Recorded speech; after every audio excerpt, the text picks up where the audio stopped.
اے فریسیو تم پر افسوس، تم پر بھی اے علماء افسوس۔ عزیز مومنین، خوشپور سے زواریہ کنزا کا آپ سب کو سلام۔ 12 اکتوبر بدھ کا دن۔ ہمارے لیے آج کی تلاوت بمطابق مقدس لوکا اس کا 11واں باب 42ویں آیت سے لے کر 46ویں آیت تک۔ اے فریسیو تم پر افسوس کہ تم پودینے اور سداب اور ہر ایک ترکاری پر دے یقی دیتے ہو، لیکن انصاف اور خدا کی محبت سے کنارہ کرتے ہو۔ چاہیے تھا کہ انہیں کرتے اور انہیں بھی نہ چھوڑتے۔ اے فریسیو تم پر افسوس کہ تم عبادت خانوں میں اعلیٰ درجے کی کرسیاں اور بازاروں میں کورے نشاط پسند کرتے ہو۔ تم پر افسوس کیونکہ تم پوشیدہ قبروں کی مانند ہو، آدمی ان پر چلتے ہیں اور جانتے بھی نہیں۔ تب علماء شرع میں سے کسی نے مخاطب ہو کر اس سے کہا کہ اے استاد، ان باتوں کے کہنے سے تو ہمیں بھی بے عزت کرتا ہے۔ لیکن اس نے کہا، اے علماء شرع، تم پر بھی افسوس کہ تم ایسے بوجھ جو اٹھائے نہیں جاتے آدمیوں پر لادتے ہو، اور آپ ایک انگلی بھی ان بوجھوں کو نہیں لگاتے۔ پاک انجیل کے وسیلے سے ہم سب کی خطائیں معاف کی جائیں۔ اے مسیح تیری ستائش ہو، آمین۔ باپ اور بیٹے اور روح القدس کے نام میں آمین۔ خداوند یسوع مسیح کا فضل اور سلامتی آپ سب سننے والوں کے ساتھ ہو۔ خوشپور سے ایرک سلویسٹر خدا کے زندگی بخش کلام کو بانٹنے کے لیے آپ سب کی خدمت میں حاضر ہے۔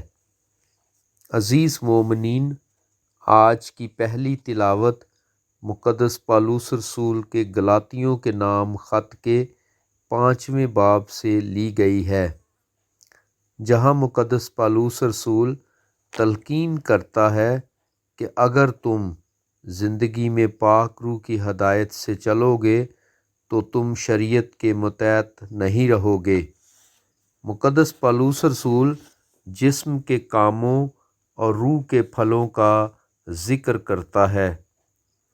پہلے مقدس پالوس رسول جسم کے کاموں کے بارے بیان کرتے ہوئے کہتا ہے کہ یہ بہت سے ہیں اور کثرت سے ظاہر بھی ہوتے ہیں، جن میں حرام کاری اور ناپاکی ہے۔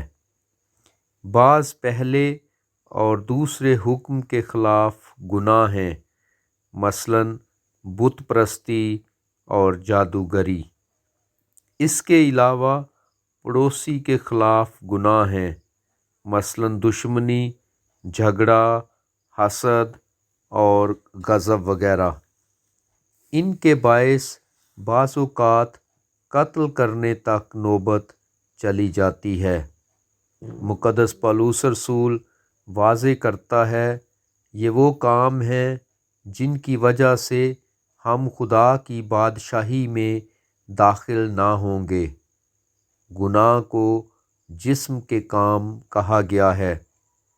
اس کے بعد مقدس پالوس رسول روح کے پھلوں کا ذکر کرتا ہے کہ سچے مسیحی اور خداوند یسوع مسیح کے حقیقی پیروکار ہوتے ہوئے ہمیں اپنی زندگی میں ان پھلوں کی اشد ضرورت ہے، جن کی تعداد 9 ہے اور وہ مندرجہ ذیل ہیں: محبت، خوشی، سلامتی، صبر، مہربانی، نیکی، ایمانداری، حلم، پرہیزگاری۔ فضل کو روح کا پھل کہا گیا ہے۔ ایسے لوگ جن میں یہ پھل موجود ہوتے ہیں وہ شریعت کے نہیں بلکہ فضل کے متحد ہیں۔ جن میں روح کے پھل ہوتے ہیں وہ روح کی ہدایت سے چلتے ہیں۔ اگر ہم خداوند یسوع مسیح کے ہیں تو پاک صلیب کو ہر وقت اپنی نگاہوں کے سامنے رکھیں۔ مقدس پالوس رسول دراصل ہمیں یہ نصیحت کرتا ہے کہ ہمیں روح کے موافق چلنا چاہیے، جسم کے موافق نہیں، بلکہ روح کے موافق چلیں اور اپنی زندگی سے اچھے کام کریں جس سے دوسروں کو فائدہ پہنچے۔ عزیز مومنین، آج کی پاک انجیل مقدس لوکا کے مطابق انجیل کے 11ویں باب سے لی گئی ہے، جہاں خداوند یسوع مسیح نے فریسیوں کو اس بات پر جھڑکا کہ تم چھوٹی چھوٹی باتوں پر بہت زور دیتے ہو مگر شریعت کی اہم باتوں کو چھوڑ دیتے ہو۔ تم پودینے، سداب اور ترکاری پر یقین دیتے ہو مگر خدا کی محبت اور انصاف سے خالی رہتے ہو۔ خداوند یسوع مسیح فریسیوں کے غرور اور تکبر پر انہیں جھڑکتا ہے۔ تم عبادت خانوں میں اعلیٰ درجے کی کرسیاں اور بازاروں میں سلام چاہتے ہو۔ غور کریں، یہاں اعلیٰ جگہ پر بیٹھنے یا سلام کرنے کرانے کی مذمت نہیں کی گئی، بلکہ ان کے دل دادہ ہونے کی مذمت کی گئی ہے۔ خداوند یسوع مسیح فریسیوں کی ظاہرداری پر انہیں ملامت کرتا ہے۔ تم ان پوشیدہ قبروں کی مانند ہو جن پر لوگ چلتے ہیں اور ان کو اس بات کا علم بھی نہیں ہوتا۔ ایسی قبریں جن پر گھاس اگی ہوئی ہے جو نظر نہیں آتیں، اس لیے ان پر چلنے والے لوگ شرعی طور پر ناپاک ہو جاتے ہیں۔ شریعت کے مطابق قبر کو چھونے والا ناپاک ہو جاتا تھا۔ فریسی باطنی طور پر نجاست سے بھرے ہوئے تھے، جیسے قبر گلے سڑے مواد سے بھری ہوتی ہے۔ جو لوگ ان کے ساتھ تعلقات استوار کرتے تھے وہ بھی آلودہ ہو جاتے تھے۔ خداوند یسوع مسیح نے فقیہوں یعنی علماء شرع کے خلاف گواہی دی، کیونکہ وہ خیال کرتے تھے کہ شریعت کی وضاحت کرنا ہماری ذمہ داری ہے، جیسے فریسی سمجھتے تھے کہ اس پر عمل کرنا ہمارا فرض ہے۔ وہاں ایک شخص نے ان باتوں کو ناپسند کیا جو یسوع مسیح نے فریسیوں کے خلاف کہی تھیں۔ اے استاد، ان باتوں کے کہنے سے تو ہمیں بھی بے عزت کرتا ہے۔ جو لوگ بیرا روی کا شکار ہوتے ہیں جب انہیں نیکی اور پاکیزگی کی زندگی کے بارے بتایا جائے تو وہ برا مانتے ہیں۔